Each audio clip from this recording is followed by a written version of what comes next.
reforming the VA healthcare system. Today, Sanders remains on the Veteran Committee and was tapped by Senate leadership to be the ranking member of the Senate Budget Committee. Additionally, Senator Sanders serves on the Environment and Public Works Committee, where he has focused on global warming, and the Energy and Natural Resources Committee, where he has championed efforts to transform our energy system from fossil fuels to renewable power sources. Finally, he serves on the Health, Education, Labor, and Pensions Committee, where he has fought for greater access to affordable health care and improved education programs from pre-K to college. Please join me in welcoming Senator Bernie Sanders.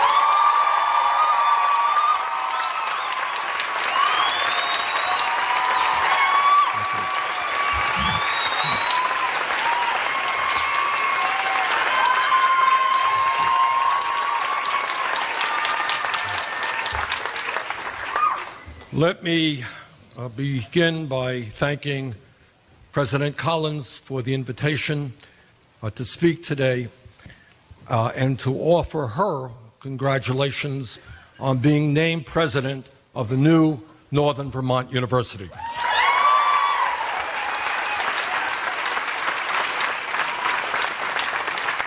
Next summer, when Johnson State merges with Lyndon State to become Northern Vermont University, the two campuses will be able to offer more courses, more student services, and learning opportunities, and I'm absolutely certain that merger is going to be a great success for the students and for the people of the state of Vermont.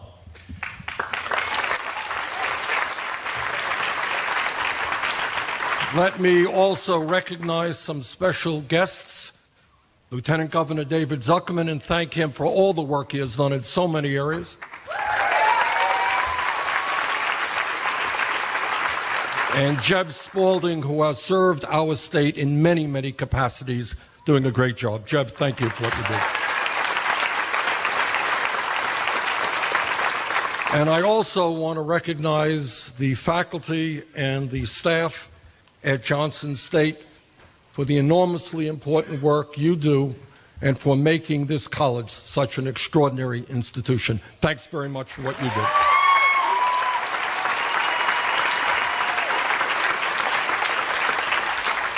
Let me acknowledge the parents who have struggled with their sons and daughters, who have figured out how to pay the bills, and who have stood by your kids.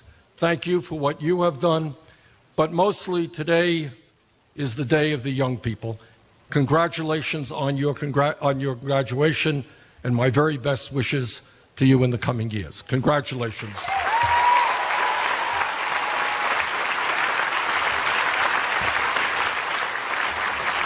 Let me also state on a personal note that Johnson State has been an important part of my family.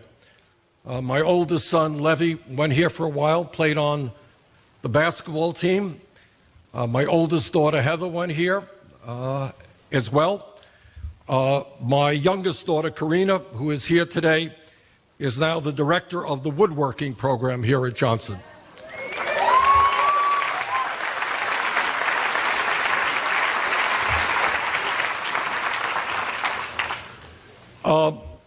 Let me cut to the chase. I think you didn't invite me here to tell you funny jokes. I don't have a great sense of humor. But to maybe give you a dose of reality. And my message to you is, I think, an important one, but not a complicated one. You as young people, and everybody here understands that we live in a pivotal and dangerous moment in American history. And nobody knows what the future will bring us. But I do not believe that I exaggerate when I say that the future of this country, and in fact the entire planet, whether we are talking about the very survival of democracy, whether we are talking about economic justice, where we're talking about social justice, racial justice, or global warming and the future, of our entire planet. That future is in your hands. It is in the hands of your generation, not only in this country, but all over the world. And I say to your generation, I beg of your generation, do not turn your backs on the struggles that are going on in this country today or around the world. And I say to you, if there was ever a time in history for a generation to be bold and to think big, to stand up and to fight back, now is that time.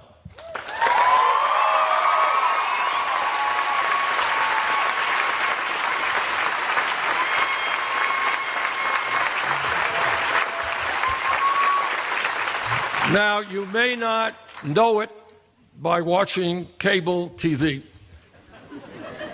but democracy, something that men and women in our state and all over the country have put their lives on the line to defend, and in some cases died for, democracy is not a spectator sport. Football is a spectator sport. Movies are something that we watch. Democracy is something that you and you and you get involved in. This is your country. Fight for it.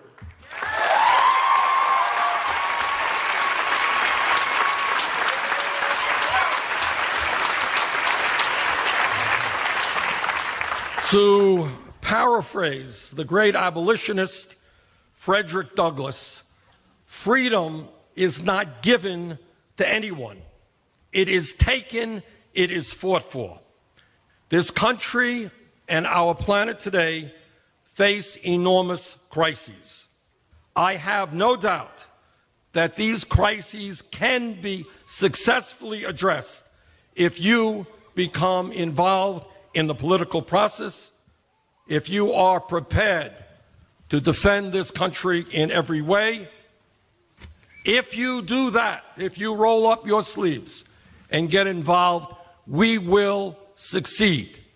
But if you do not, and if you allow very wealthy, powerful, greedy special interest to dominate what goes on in this country, I worry very much about the future not only of our nation and the world, for future generations. Now, let me tell you something that you're not going to see on TV and something that you're not going to hear from many other members of Congress. That's why they invited me here. And this is what my fear is. And again, it is not widely talked about, and the reasons why it is not are fairly obvious. My greatest fear about the future of our country, and in fact, the world, is that we are moving radically and rapidly in the direction of oligarchy. Do you all know what that means? What oligarchy means? What oligarchy means is where you have a small number of very wealthy and powerful people who control not only the economy, not only the media, what you see here and read, but also the political life of this nation. And this is happening not only in America, it is happening all over the world. Globally, the top 1% now own more wealth than the bottom 99% of the world's population. Globally, 8 individuals, 8 billionaires, own more wealth than half of the world's population, 2.7 billion people. In other words, while billionaires are competing with each other about the size of their yachts or how many mansions they have, millions of children every year die from preventable illnesses, and hundreds of millions live in abysmal poverty with filthy water, terrible housing, and terrible education for their kids. In our country, over the last 4 decades, there has been a massive shifting in wealth from the middle class to the top 1/10 of 1%, not 1%, 1/10 of 1%. Today, the top 1/10 of 1% now owns as much wealth as the bottom 90%.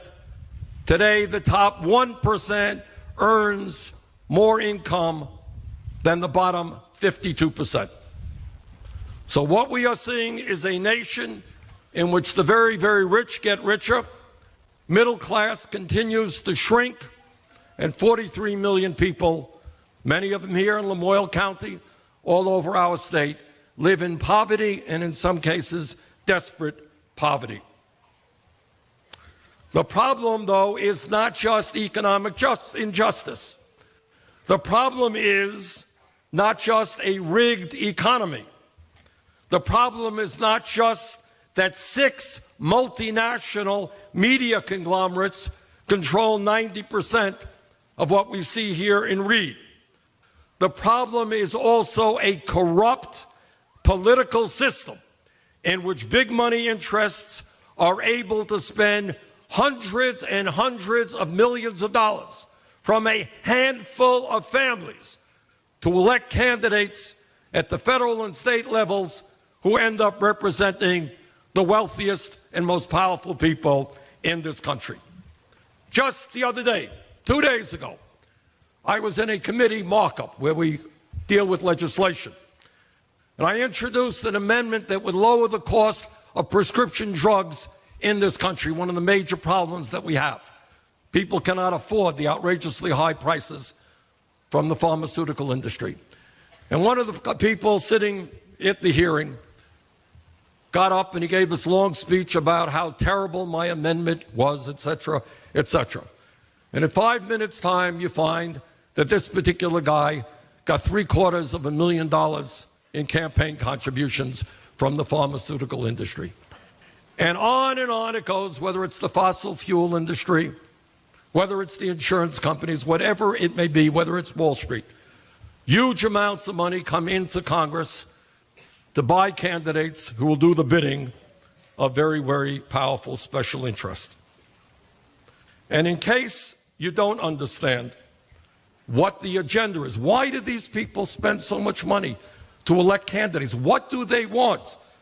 Well, what they want is more tax breaks for the very, very wealthiest people, people who are already phenomenally wealthy, while at the same time they want to cut back on programs that the middle class and working families desperately need. And by the way, that is exactly what the Trump agenda is about. To those of you who are here on Pell Grants, understand that the president's budget would make massive cuts in the Pell Grant program at a time when millions of our young people are desperately trying to be able to afford to go to college. For those of you who are struggling with health care, the recent health care proposal passed by the House would throw 24 million Americans off of health insurance, cut Medicaid by $800 billion over a 10-year period, defund Planned Parenthood, denying 2.5 million women access to their health care choice, raise premiums for older workers. Oh, and by the way, just in passing, it provides $300 billion in tax breaks for the top 2%. And when you talk about an agenda, when you talk about people in Congress wanting to cut the WIC program, you know what the WIC program is? That's a program that provides help to low-income pregnant women and their babies. Massive cuts. Want to cut the Meals on Wheels program, the program by which low-income senior citizens get one nutritious meal a day. Want to cut the Head Start program, after-school programs. But at the same time, they want to repeal the estate tax. The estate tax applies to the top 0.2%. If you repeal the estate tax, only 5,000 families will get $350 billion in tax breaks. The Walton family, wealthiest family in this country, would get a $50 billion tax break. Koch brothers family, $30 billion in tax breaks, and yet presumably we do not have the resources to end the disgrace of having the highest rate of childhood poverty of any major country on earth. So our job politically is to stand up from a moral basis and say, no, we are not going to give tax breaks to multi-billionaires and cut programs for working families, the elderly, the children, the sick, and the poor.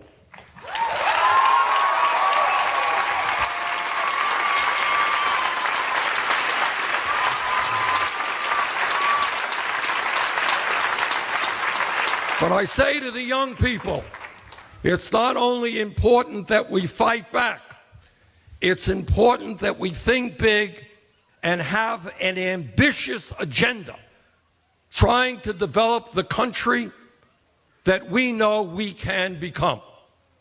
Right now, as many of you know, there's a civil war going on in Congress regarding health care. Do we repeal so-called Obamacare? My view is we're going to fight as hard as we can not to repeal it. We're going to improve it, not repeal it.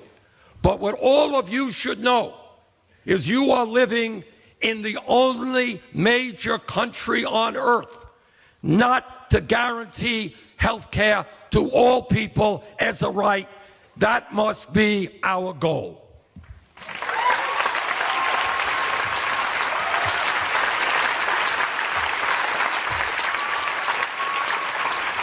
And that is why I will soon be introducing a Medicare for all single-payer program.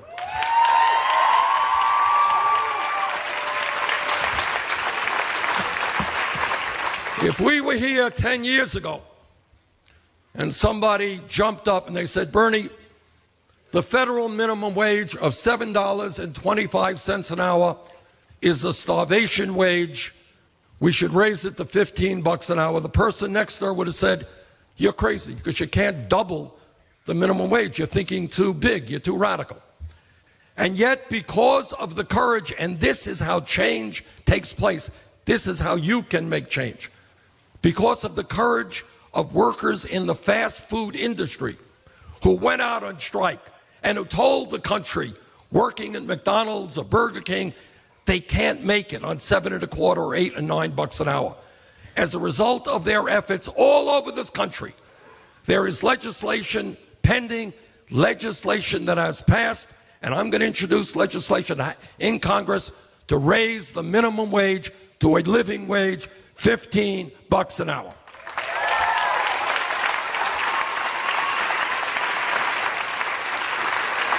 And by the way, when we talk about wages, we're going to end the disgrace of women making 79 cents on the dollar compared to men.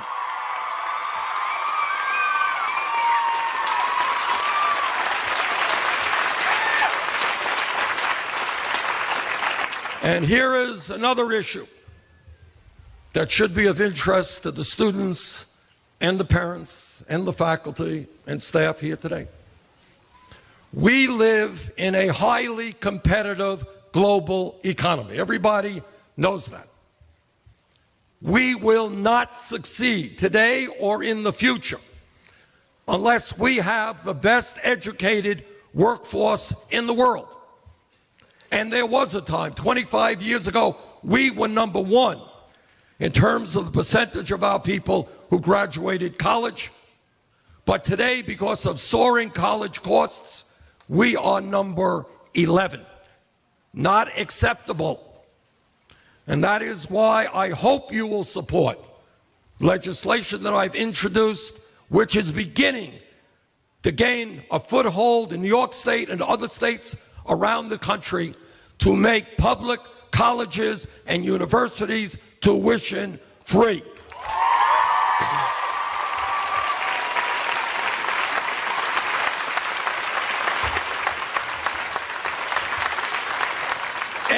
in addition, to end the outrageous level of student debt which exists in this country right now.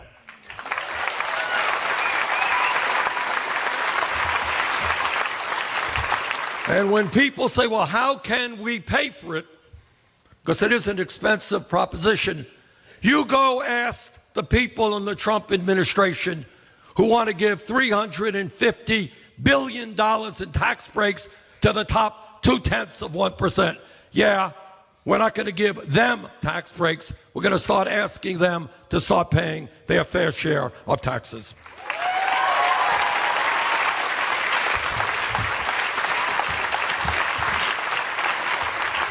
Last point, where we need your help desperately, and in the midst of bad news, there is also a lot of good news.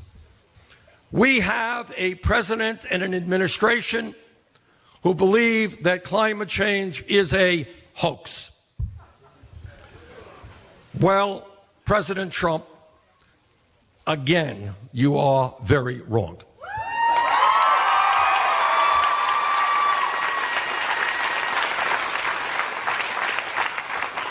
Climate change is not a hoax. Virtually the entire scientific community understands that it is real. It is caused by human activity. It is already causing devastating problems in our country and around the world. And despite the lies of the Trump administration and the fossil fuel industry all over this country and here in Vermont, we are beginning the process to transform our energy system away from fossil fuel to energy efficiency and sustainable energy.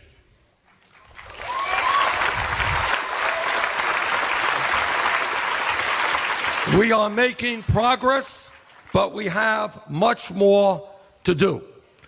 100 years ago, the great genius Nikola Tesla predicted that electricity could be free, that it would be free. We are moving in that direction, but we need your help. Solar now is the cheapest form of electrical generation in the world. Price of solar panels plummeted by 80% in the last decade. Iowa gets 40% of their electricity from wind. Texas is producing some of the cheapest electricity in this country from wind. We are making progress, but for the sake of our kids and our grandchildren, and I have 7 beautiful grandchildren, we have got to stand up to the fossil fuel industry, this administration, and tell them that the future of our planet is more important than the short-term profits of the coal industry or the oil industry.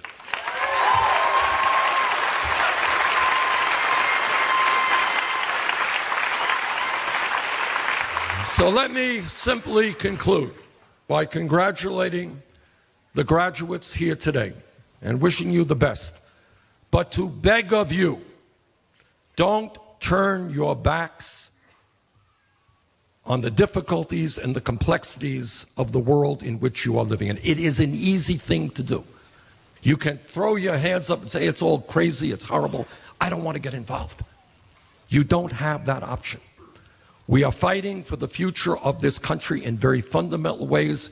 And if you want your kids and your grandchildren to be living in a planet that is healthy and habitable, you just cannot look away. You have got to be involved. This is your country.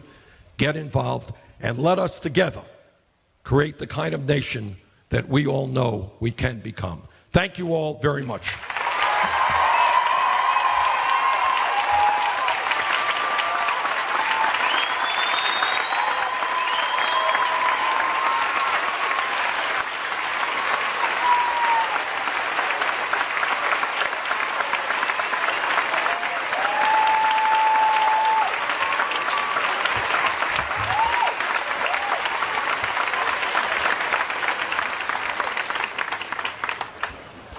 Thank you, Senator Sanders. It has been the custom at Johnson State College commencements to invite students to serve as speakers. Today, we continue that tradition, and it's my pleasure to introduce our first speaker, Brittany Chick. Brittany is a campus-based undergraduate student from New Jersey. Brittany is receiving her bachelor's degree in political science. Brittany?